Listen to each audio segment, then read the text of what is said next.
Gabe, Pookie, where's the Iceberg video? I need it. I Where, need it. when are the Iceberg videos, Gabe?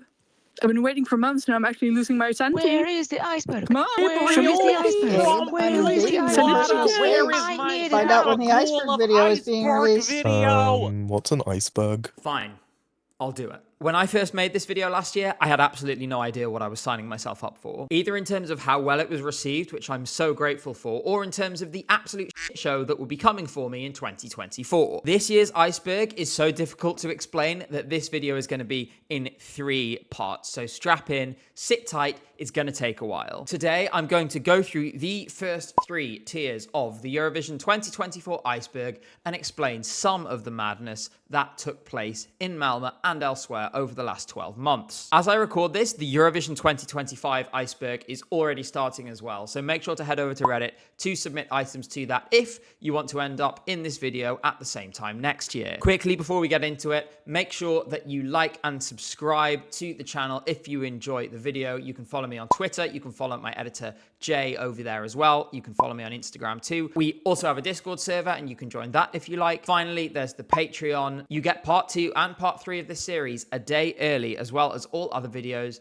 if you subscribe over there. Without further ado, there are 250 items on this iceberg, which is a lot of things to explain.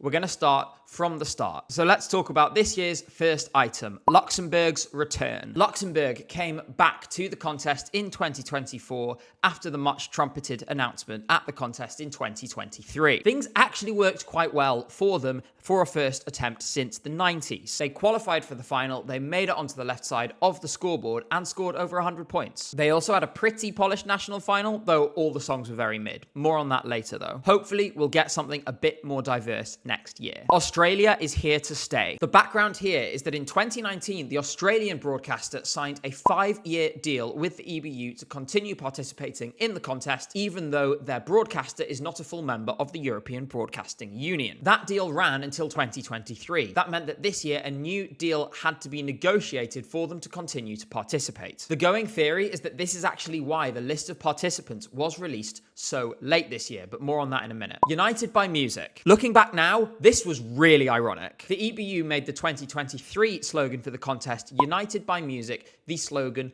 of the contest permanently. I sure hope nothing happened this year to undermine that message. Speaking of which, participation of Israel and rejected Israeli songs. These two are basically the same, so I'm going to take them together. For obvious reasons, Israeli participation in the contest this year was extremely controversial. If you're interested in this topic, I did make a full video on it back in January. They submitted 2 songs to the EBU for approval entitled Dance Forever and October Rain, but they were both rejected for their political content. Eventually, the president of Israel himself intervened in this process and forced the broadcaster to rewrite one of the songs after they had earlier indicated they wouldn't change them no matter what. What we ended up with was Hurricane, which is a rewrite of October Rain that, to be honest, is still extremely political. I made a whole video about the mess this caused as well, which I put out after Eurovision, and you can go and watch that later too if you want. In the end, they participated and came 5th in the contest, but not without being absolutely awful to just about everybody they came in contact with in Malmö. Seriously, I do not like being filmed in the smoking area of the press center, and so for next year, Israeli delegation, if you could not do that,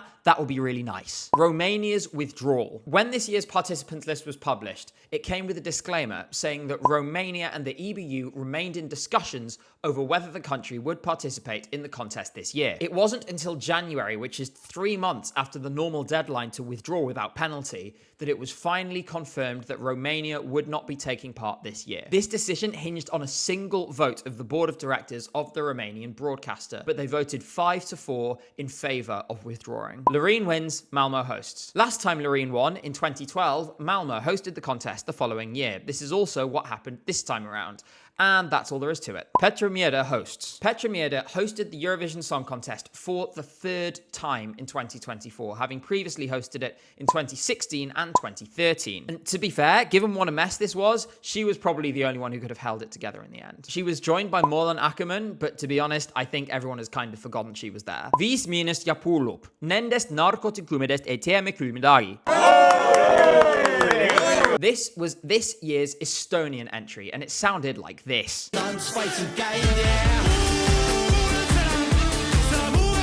These guys are also some of the nicest people you will ever meet. When I first interviewed them at London Eurovision Party, they actually invited me to their album launch in Estonia a few weeks after the contest. When we were there, they were so lovely to us. They invited us backstage, they plied us with free food and alcohol, and they got us into a bunch of places for free. And the following evening, we actually bumped into them in a bar, and they got us in for free to the club that they were going to after that as well, and that was really nice of them. I also interviewed them in a pub. Tickets released before country participation list. Tickets for this year's Eurovision were released on the 28th of November, and we didn't receive the participants list until the start of December. There was some speculation among fans that this was so fans would buy tickets before the list was confirmed, rather than holding back this year because of Israel participating. This is not true. The reason why the participants list was delayed this year was actually connected to the negotiations that the EBU was engaged in with Romania and with Australia. You can't announce a list of participants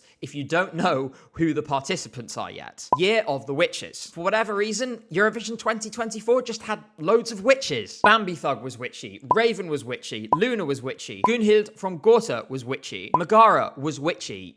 You get the idea. All of these songs were great, so to be honest, I'm not complaining, and for one, I welcome our new witch overlords. ABBA national final medleys. As we were repeatedly reminded throughout the season, 2024 marks 50 years since ABBA won Eurovision in Brighton in 1974. At a number of national finals this year, broadcasters chose to mark this by putting together some ABBA medleys as interval acts. This didn't get old at all. Jeg. This is the Jeg. All hail the Jeg.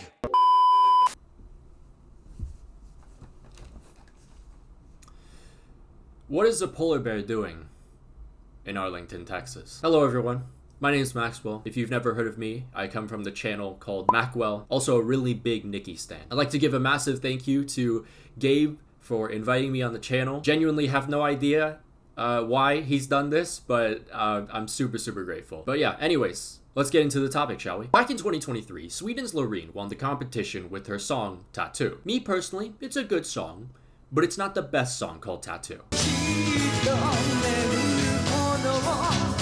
However, this caused a lot of controversy because many believed Karia's Cha Cha Cha was robbed. Cha Cha Cha was innovative, exciting, this shit made you want to run through walls every time the chorus hit, and because of it, it was a fan favorite amongst the people. Loreen's Tattoo, however, is what I like to call playing it safe. I'm not dissing the song, but it does kind of appeal to the majority with its sounds, emotion, and chorus. And every one of these aspects ticks the boxes for the jury, which ended up being the deciding factor for Loreen's victory. And what a coincidence, it just so happened that 2024 was the 50th anniversary of when ABBA's Waterloo earned Sweden's first ever victory. But they didn't even perform at the show this year. It was just a bunch of holograms.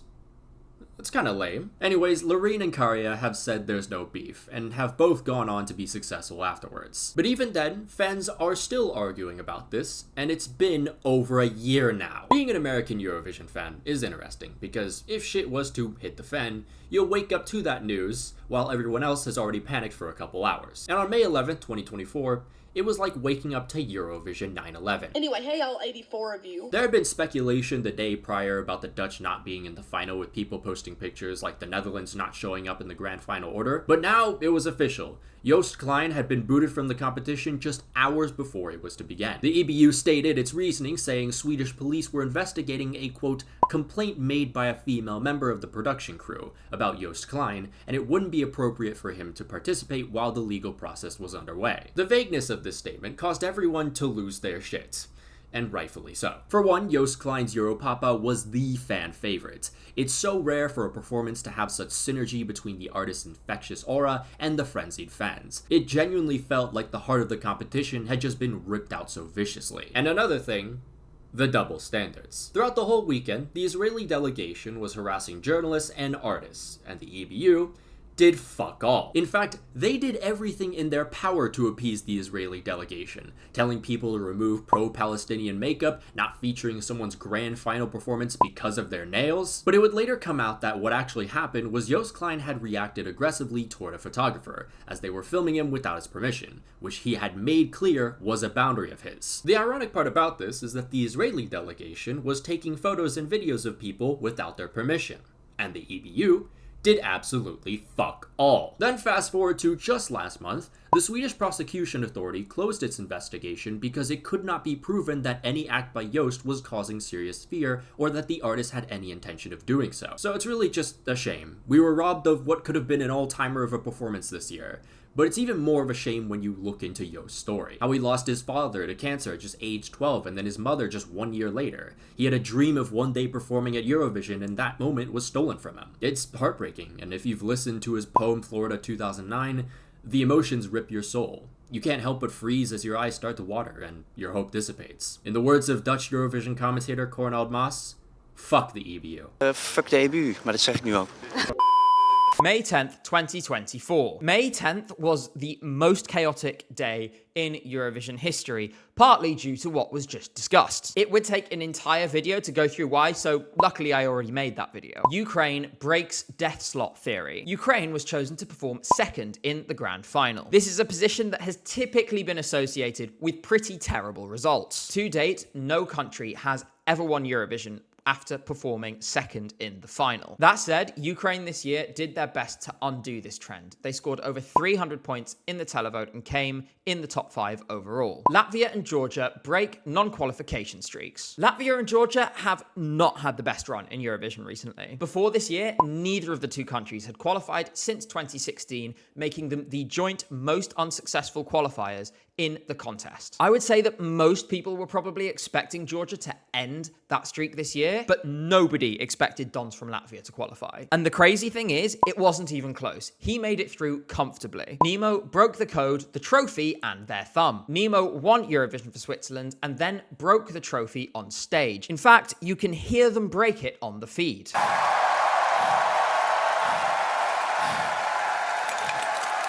Unfortunately, they also broke their thumb when they did this. Luckily for them, a replacement trophy was sourced and their thumb got fixed up as well. Problems with the Israeli delegation. The Israeli delegation at Eurovision this year behaved absolutely terribly. Throughout the week, they were filming artists without their permission and then uploading the pictures and videos to Instagram, accompanied by derogatory comments. We caught them secretly recording journalists in the press center smoking area, and meanwhile, the commentators were making comments like these.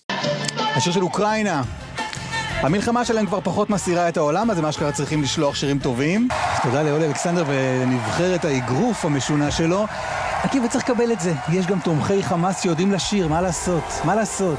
Their behavior was so bad that they had to be moved from where all the other delegations were to a room elsewhere in the Malmo Arena complex. Unfortunately, the zero-tolerance policy to harassment that applied to Joost Klein didn't seem to apply to them. That's Tier 1 wrapped up, and now it's time for Tier 2, starting with Witcher Tara Horo. This song by Polish music legend Justyna Steczkowska was in the running to represent them at Eurovision this year. To be honest, I assumed, and I think just about everyone else assumed when they heard this song and they saw who was singing it, that it would easily breeze through the selection, win, and go to Malmö. I was quite optimistic about the result for this song as well. I think it could have potentially broken into the top 15 and maybe into the top 10. We should have known not to trust Poland when it comes to Eurovision, because shock horror, this didn't get picked. It lost by just a single point after one of the jurors, Piotr Klat, gave it 0 points and gave Luna's The Tower a maximum of 10. 2 ESC top 50s. Traditionally, ESC 250 has been broadcast on ESC radio, but it was organised by songfestival.be. This year, they had a bit of a falling out. As a result, we had 2 ESC 250s at New Year this year. For context, this is a competition where Eurofans come together and vote on their all-time favourite Eurovision songs. The top 50 is then played in sequence all the way through New Year's Eve. Songfestival.be instead paired with a different radio station while ESC Radio tried to run it themselves. Songfestival.be issued a statement in which they said their relationship with ESC Radio had started to deteriorate some time ago. ESC Radio had made a post in 2022 distancing themselves from the result of the competition that year. In general, the community followed the songfestival.be version. This is despite the efforts of ESC Radio, who posted some dubious looking results afterwards. Kosovo FIK. Kosovo has been trying to get into Eurovision for some time, and they made their latest attempt this year, setting up their own would-be national final in the style of Albania's show Festivali I Këngës. The EBU were actually very enthusiastic about the creation of this show, and they sent a good luck message to be played at the start. That said, there is still absolutely no prospect of Kosovo in Eurovision at the moment. The broadcaster is not a member of the European Broadcasting Union, and it never will be until the geopolitical conflict that exists around the state are solved. They are trying to get into the contest again in 2025, but we have to be honest and say it's not going to happen. My AI. My AI is a song by Erica Norwich and Super Rob, aka Gorta Ornason, also formerly of Subwoofer. This song came third in the Norwegian national selection, and despite how much I hate this, I guess I probably better play you a snippet. My superhero Rob, my superhero robot. This is one of the worst songs of all time, and I hate it with a burning passion. For some reason, some people love it. I will never understand these people. Monegasque broadcaster launch. Monaco now once again has a broadcaster that, in theory, would be eligible to participate in Eurovision. They've imaginatively named it TV Monaco. This broadcaster is now a member of the EBU, so there is nothing between them and signing up to the contest. They didn't participate in the contest in 2024, but given how new the broadcaster is, it's likely that they're still working out some of the kinks. I have to say, I am still pretty skeptical about whether a return to the contest is likely for Monaco, but I do hope that I'm pleasantly surprised here. Pink-haired women. This year's national finals, for some reason, just happened to feature a high number of women with pink hair. Those who didn't make it out of this stage and to the contest included Elsha, Gabia from VB Gang, Sophia Cole, and Erica Norwich. At the contest, we saw pink hair from Megara's Kenzie and, let's just move on. Ich kündige. Ich kündige. Guck, ich zerreiße den Vertrag. This was a song by the band Großstadtgeflüster that everyone decided was going to be in the running to represent Germany this year. The thing is, it was never in the running, despite the fact it was significantly better than every other song in the national final. The band confirmed on Instagram that they never had any intention of participating. As such, they never applied to the selection. Vidbia delayed winner announcement. Due to technical problems with the Dia app, which is the do everything app in Ukraine, so it has your ID, your medical records, etc., etc. The results of their national selection, Vidbia, were delayed. In the meantime, one of the artists tried to withdraw, but wasn't allowed to, before eventually, 24 hours later than planned, it was revealed that Alyona and Jerry Heil had won the selection by an absolute landslide. They won the public vote by a mile and came second in the jury, which was enough to send them to Eurovision. Moldovan returning artists. For the third year in a row, Moldova sent a returning artist. We had Stop in 2022, followed by Pasha Parfany in 2023. In 2024, they repeated the trick with Natalia Barbu, who previously represented them in 2007. Unfortunately, this year, it didn't work so well, and they got nowhere near the final. Loredana Bertè at UVPSM. Italian music legend Loredana Bertè participated in this year's Sanremo Music Festival. This is a music festival in Italy that also serves as their method of selecting their Eurovision entry. After the festival concluded, she was invited to participate in San Marino's selection, Una Voce per San Marino. She was given a bye to the final, and everyone assumed that the contest would be rigged so that she would win and go to Eurovision. After all of that, she finished second, behind Spanish band Megara, who won the ticket to Eurovision. Hakochav Haba politicization. A series of incidents in the Israeli show Hakochav Haba, which was the show that helped choose Eden Golan as the country's singer at Eurovision this year, led a number of Eurovision outlets to severely restrict coverage of the Israeli entry. First out of the gate on this was Eurovoix, who put out a lengthy statement citing the show's promotion of the Israeli Defense Forces and the fact that some participants appeared in military uniform. This turned out to be one of many controversies at the contest this year involving Israel. We will probably hear about more of these as we go along. Baba Roga. Let 3 returned to the Croatian national selection for the second year in a row with their song Baba Roga, and it was a surreal experience. This was pretty bizarre, even in comparison to their Eurovision entry last year. They were dressed all in yellow, one of them was sat on the floor playing a ukulele, there are some dancing dwarfs, and for some reason the Croatian pop star Severina is there and has a big hammer. Supposedly, this is in reference to a court case that Severina was embroiled in, where initially she lost custody of her children before a public campaign resulted in it being restored to her. In the end, Let 3 came third overall with this particularly odd effort. Nebulosa Megara Switch. In 2023, Spanish entry Nebulosa participated in Una Voce per San Marino, and they didn't make it past the auditions. Meanwhile, Megara were participating in Benidorm Fest in Spain. This year they did a switcheroo, with Megara representing San Marino and Nebulosa representing Spain. It wasn't exactly the most successful, as Spain failed to break into the top 20 and San Marino didn't even qualify. Sångvakeppnin Superfinal voting. The Icelandic selection has a bit of an odd system. There are 2 rounds of voting.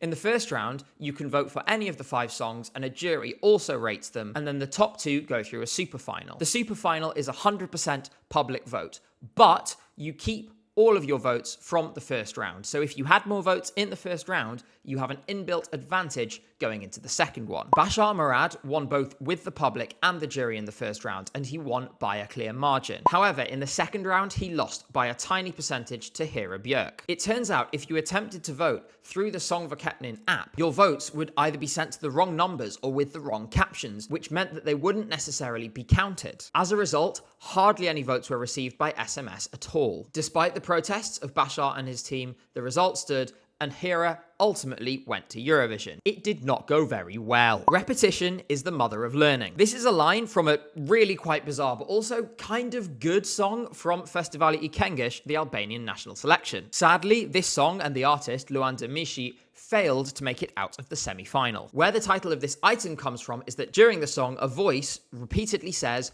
"Repetition is the mother of learning. Repetition is my own mother."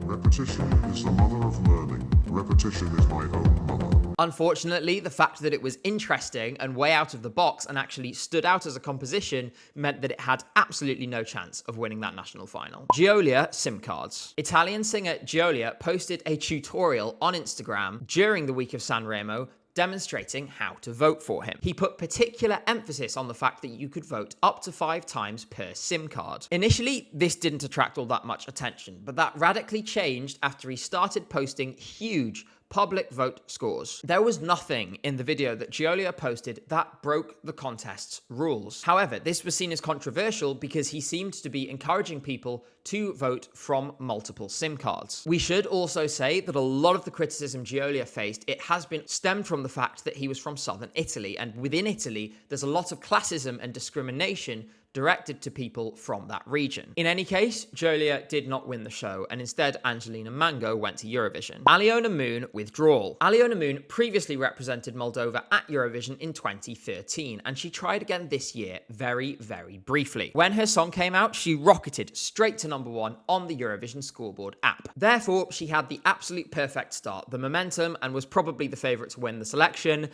until she withdrew a day later. If you're curious, the song was called Opposite, and while the original version seems to have been lost into the ether, there is an acoustic version available on YouTube which sounds like this.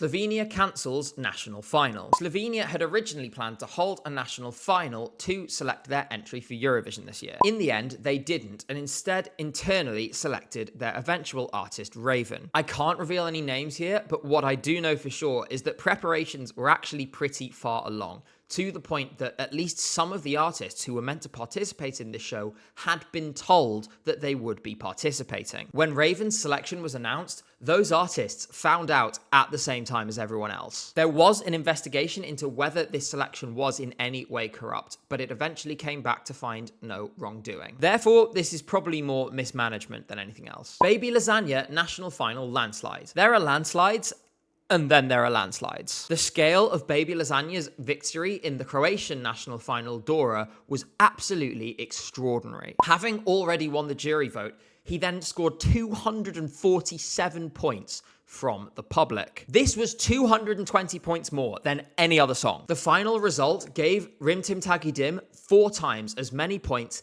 as any other song in the selection. Don's egg meme. Don's is bold.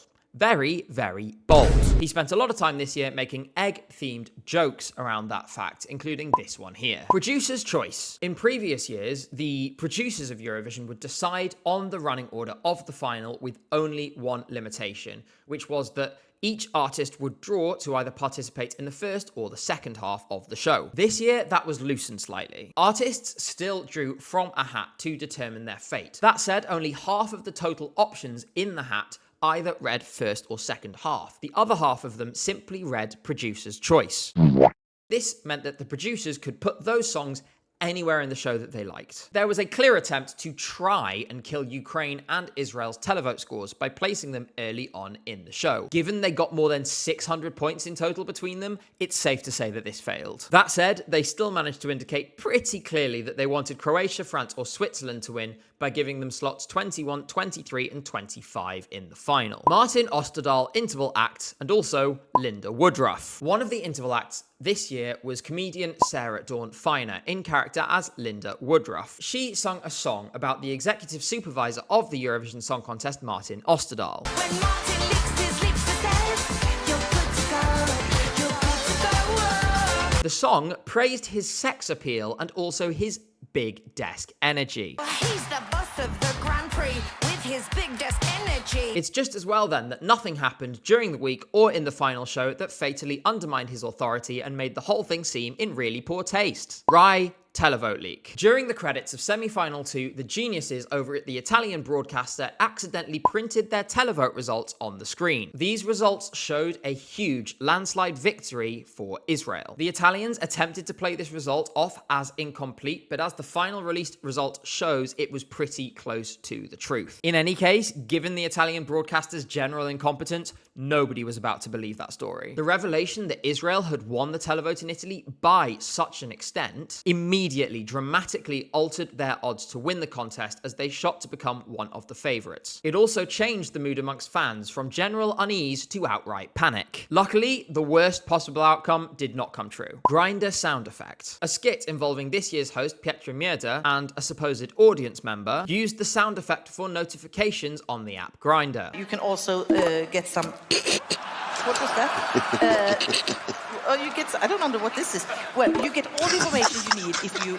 I suspect a decent proportion of my audience is probably familiar with this. The Sun, which is a British newspaper, although I use the term newspaper liberally, thought that this was actually real. Given their level of journalistic integrity, this is not surprising. Sunglassesless Vice Minust. During the voting sequence for Eesti Laul, which is the Estonian national selection, the eventual winners, Vice Minust, took off their sunglasses. Most international fans missed the significance of this. This was the first time Vice Minust had taken their sunglasses off on TV, despite years in the public eye. We didn't get it, but in the meantime, Estonians were freaking out. Aiko and Kat from Megara. Aiko represented the Czech Republic at Eurovision this year with her song Pedestal. Meanwhile, Kat was the drummer from the band Megara, who represented San Marino. After Eurovision, the two of them went public that they are now in a relationship, making them one of the few good things to come from Eurovision this year. Baby Lasagna Dora reject. Earlier on, we talked about Baby Lasagna's massive landslide to win the Croatian national selection. This is the bit where I remind you, he wasn't even meant to be in the show. The producers really thought that the other 24 songs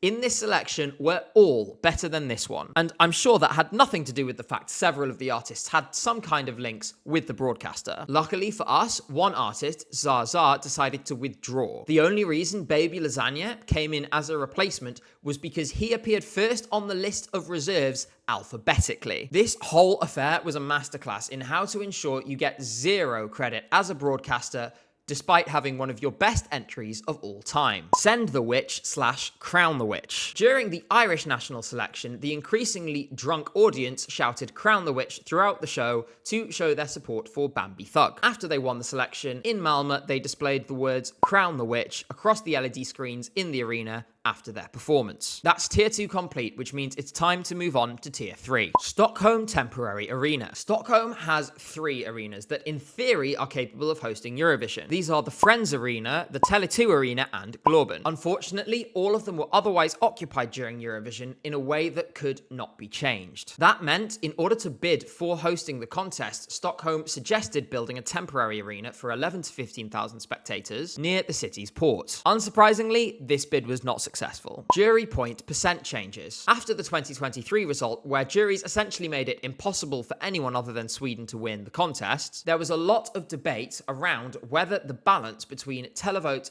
and jury vote should change. That balance is currently even. 50% public vote, 50% jury vote. The most notable suggestion came from Stig Karlsson, the head of the Norwegian delegation, who suggested the public vote be increased to 60 or 70%. In the end, nothing came of it and the split didn't change. Malta October National Final. Malta got way out ahead of the crowd this year by kicking off their national final in October. They hosted their semi-finals, or ZOWs as they called them for some reason, from the end of October to the start of November. They then didn't host the final of the show until February, so if they were trying to build hype, it didn't quite work. Justice for Matt Black, by the way. He was robbed. ESCZ winner reveal date. The Czech national final was the first actual national final to be hosted this year, if you discount the Maltese ZOWs. That said, it had a slightly weird format this time around. The songs were performed live on December the 4th, but the result was not revealed until December the 13th. I was actually there in Prague for ESCZ this year, and I have to say, for such a small national final, actually being there was quite fun. I'm hoping to be back this year, and if I am, you can expect a video much like the video I did in Finland in February, but a Czech version. FIK comedian. The Albanian national selection is long enough as it is. Unfortunately, they decided to make it even longer by bringing out this guy every 10 minutes to crack some jokes which nobody laughed at. Juve Montagnifnia jest komedianti preferuar I Giorgia Melonit.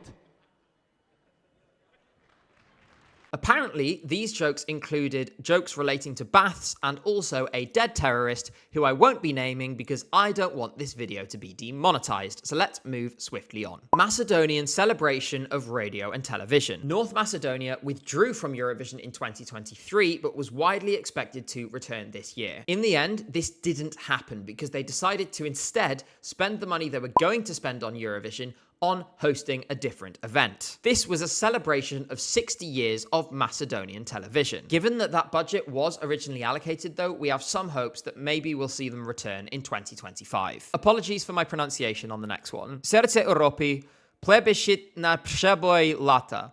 This was a weird kind of mini Eurovision organised by the Polish broadcaster TVP. It was organised to determine what should be the hit of the summer. There were actually some Eurovision alumni in here as well. You had Kati Wolf from Hungary, Navi Band from Belarus, and Aliona Moon from Moldova. Unsurprisingly, given that this was all public vote and only Polish people were voting, the Polish entry won the show. Ulvaham, 1,000-year-old lyrics. Gorta from Norway based the lyrics of their song Ulvaham on an 1,000-year-old folk song. However, this means they had to change the lyrics at short notice because they weren't considered original under the competition rules. They did this in the week of the final of the Norwegian national selection and then won the whole thing anyway. Benidorm televote winner NQ. The Benidorm Fest voting system in 2024 was pretty weird. A professional jury gets 50% of the vote, a demoscopic jury gets 25%, and the public get 25% as well. This can lead to some pretty weird results, and none were weirder this year than the winner of the televote in the first semi-final, Mantra, not even making it to the final of the show. They did considerably better than the songs that finished immediately above them overall in the televote. However, because of the way the juries had voted, it made it basically impossible, no matter what score they got, for them to get through to the final. Almacore technical errors. Staying with Benidorm Fest, Almacore's song, Brilos Platino, eventually became one of the footballing anthems of the summer. By the way, no, I'm still not ready to discuss the final of the Euros. That said, at Benidorm Fest, he actually suffered a number of technical difficulties in the final. This meant that a lot of the on-screen effects in his performance didn't display correctly. Here's how it was meant to look, and actually did look in the semi-final, and here's how it looked in the final. Marco Mahmoud Ship. Italian former Eurovision participants Marco Mengoni and Mahmoud were both obviously involved in the Sanremo Festival this year in different capacities. Marco was there as the reigning champion, while Mahmoud was participating again with his song Tuta Gold. Fans online noticed that they had quite good chemistry, and as a result, rumours started circulating that they were dating. To date, it has not been confirmed either way. Thanks again to my Italian expert Chiara, who helped me with this one. YouTube Music spoils Polish entry. The song reveal for Poland this year, which took place on their broadcaster's channel, was ruined slightly when YouTube Music identified the song in the video as The Tower by Luna. This meant we could all see what the entry was before the premiere came out.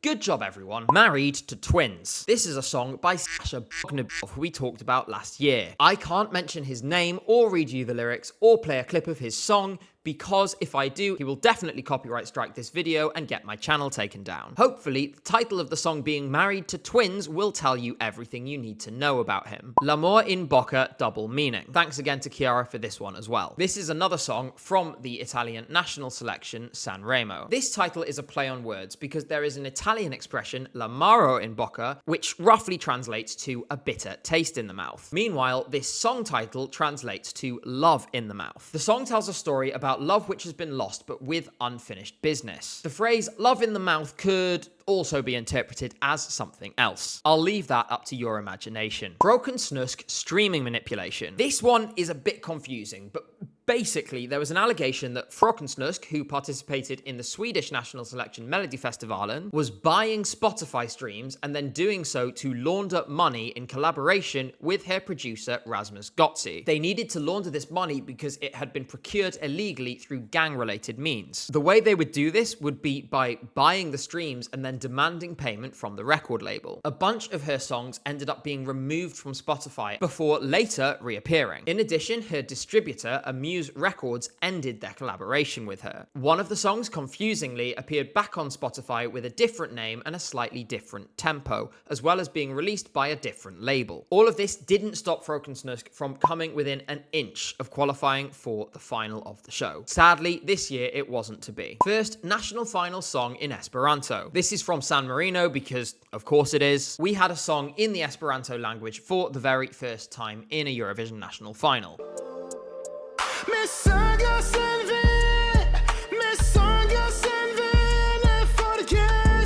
It wasn't very good, but at least the guy could sing. It didn't make it to the final of the show and got knocked out in the second chance round. Ollie performance cut off. Ollie finished second in Estilal this year, behind Vismunust and Pull-Up. His efforts were not helped after his performance in the final had a minor interruption, which looked like this. There was no way that anyone else other than Vismunust and Pull-Up were winning this show anyway, so he can't have been too angry, but this can't have helped. Lisa Ajax pregnant during Melfest. Lisa Ajax was very pregnant during her performance at Melodifestivalen this year. She did make it to the final of the show, but I can't remember what her song sounds like, and you probably can't either. NDR withdrawal. Reports surfaced in January this year that German broadcaster NDR, which stands for Norddeutscher Rundfunk, had had enough of Eurovision and was considering giving it up. For context here, Germany doesn't have a single national broadcaster, and so there are lots of different regional broadcasters instead. NDR, to this point, had been the regional broadcaster which had handled Germany's Eurovision participation. In the end, they didn't withdraw, the rumour was baseless, and NDR will continue to do terribly for Germany going into the future. Melfest second chance round. This year, for some reason, Melodifestivalen decided to ruin the second chance round of their show. In previous years, there were 4 semi-finals, and then the third and fourth placed song in each of those semi-finals went to a second chance round. In that second chance round, they performed again for the chance to get to the final. This year, there were 5 semi-finals, with the second chance round being basically taped onto the end of the show of the 5th semi-final. In a surprise to absolutely nobody, recency bias reigned supreme here. The third and fourth place songs in that 5th semi-final, which people had just heard, went through to the final. They're planning on changing this year, which is good because it was so obviously broken, but as of yet, it's not fully clear what the details of this will be. Angelina loses trophy case. In a small foreshadowing of Nemo breaking the Eurovision trophy, Angelina Mango lost the case for the San Remo trophy after she won it. The trophy is this slightly weird palm tree thing. As it turns out, after an appeal on social media where Angelina posted an Instagram story showing she was keeping the trophy in a paper bag, the organisers of the show got in touch to let her know that she'd accidentally left it on stage. It was swiftly returned to her and they all lived happily ever after. Belgian entry played early by radio. The Belgian radio station, Radio Typic, accidentally played Musty's entry for Belgium before the party's over earlier than the release. This set off a hype train which unfortunately didn't end up going so well in the contest. Adam, the ESCZ host. Adam Mishik is the host of ESCZ, the Czech national selection, and he's gained a bit of a reputation for being quite strange. Are we having a good time, Roxy? I said, are we having a good time? All right. That was really something. In any case, he was back this year and he was equally strange, just like he was in previous occasions. Luna doesn't know how to play chess. The music video for Poland's entry, which was The Tower by Luna, involved Luna playing a game of chess. Unfortunately for her, the music video includes her making a move that is illegal. She also admitted that if she had 3 wishes from a genie, one of them would be actually learning how to play chess. That said, the aesthetic of this was still pretty cool. Colleen LEP wardrobe malfunction. During Colleen's performance at London Eurovision party, her top unfortunately broke open. This meant she had to spend the vast majority of her performance holding onto it to stop herself from flashing the entire audience. The most impressive part of this is that she still did a pretty impressive choreo with one hand out of use. She also took the incident in pretty good humour, shouting, "Jump for me, I can't," to the audience. Kaboom, dead audience. Kaboom was a truly awful song in the Lithuanian national final. I absolutely hated it, so you can imagine how delighted I was when I found out that the crowd absolutely agreed with me. Marina Satti falling asleep. Marina Satti infamously appeared to fall asleep during the press conference after semi-final 2, while Eden Golan from Israel was speaking. According to some deeply unserious people, this represented a grave insult against Eden's character. Meanwhile, the delegation full of bullies that were standing behind her, completely fine, not a problem. No Mons. Given how often former winner Mons Zelmerlöw shows up at Eurovision, we were pretty shocked that when it was actually in Sweden, he wasn't there. Given how things ended up, he kind of dodged a bullet. Turquoise carpet flop. The turquoise carpet this year had almost no interviews. A lot of rain, about 10 accredited press, and demonstrated to an even more extreme degree than previous years what an absolute waste of time it is for just about everybody involved. This time around, the whole thing was completely incoherent. Bizarrely, this is the only thing that, to be honest, we should just leave to the Italians, because they did it in a really, really amazing way in 2022. Austria, technical error. We lost the entire dance break in Austria's grand final performance to the battery in a Steadicam dying. That meant instead we had a wide shot of the arena where you couldn't make out Colleen's dance moves.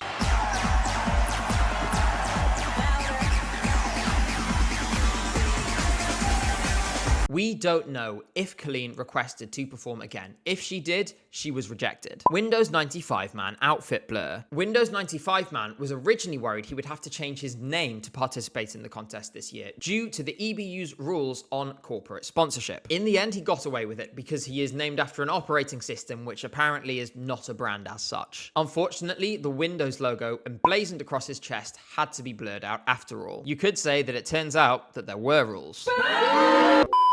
Baby Lasagna loves his cats as much as I love my obscure 80s Japanese music. So much so that he and artist Yellow Yuri collaborated to make a picture book about the Eurovision artist's friendship with Stipe, the famous one-eyed cat featured in the Rimtim Tagitim music video. From the preview, it appears to tell the tale from the perspective of Stipe the cat. Pretty adorable stuff. Perfect for all cat lovers and Baby Lasagna enjoyers. What's funny though is that this didn't necessarily come out of the blue. Apparently, it's been a trend as of late in Croatia for alternative artists to release books for children. In fact, Merla from Let 3 has their own children's book. As a sports fan, you get used to the occasional streaker, cat, or even fox. Noted outdoorsman. What kind of a critter is that? That looks like it may be a gray fox. Listen, if I get a chance to be on someone else's video, I will 100% be spreading NASCAR propaganda. I'm sorry. But anyways, imagine this. Your entertainment interrupted by the president of the People's Republic of China, Xi Jinping.